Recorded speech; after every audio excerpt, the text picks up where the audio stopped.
From my personal experience working in schools and from reading the text, I think I have a pretty good idea of what behavior strategies I want to use when I have my own classroom. What I see in the school I work at right now that's working really well is the school-wide ticket system, where students can earn tickets throughout the day by following expectations or going above and beyond expectations.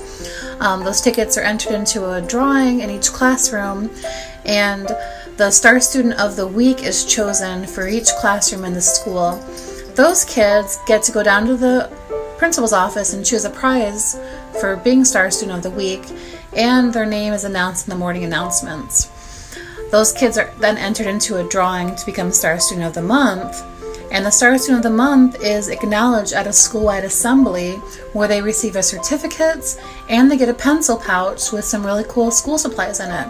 So this is a really good way of providing positive motivation to encourage good behavior choices.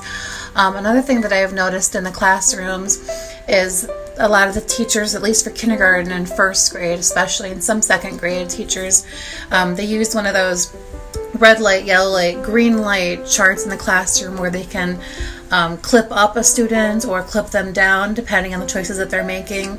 And there's consequences if they get into the red zone, might be a call home. Sometimes it says teacher choice. And there's consequences if they get to, the yellow zone, or they're expected to be at the green.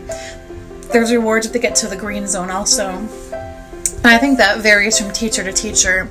I also think it's really important to have a school-wide backup plan in place to support teachers. So if you have a student that's not meeting expectations and they're causing loud disruption, they're being defiant, and you need help getting them to de-escalate, you can summons the behavior specialist. And the behavior specialist is a really good backup plan for teachers, just to offer that little bit of support and to keep things really consistent so that the students take things seriously. And the behavior specialist can write up the students, he can call home, he can suspend them, or even expel the student. And so just having that support system in place is really important, I think, for all teachers to have. Another system that I learned about in the book was the 3-jar system, where one jar is rewards and one jar is student names, and one jar is a certain behavior expectation that you're looking for. And so you pull something out of each jar, and the kids know what expectation you're looking for, and they know what the reward is, but you don't tell them which name you pulled out or which group of students you pulled out. And so what the expectation often is that all the students will try extra hard to meet that expectation to get that classroom reward or that personal reward because they think that it might be them, even though a lot of times it might not be.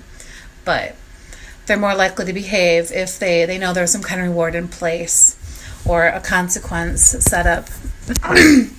So I think between those systems, I think I have a pretty good idea of how I want to handle behavior when I have my own classroom.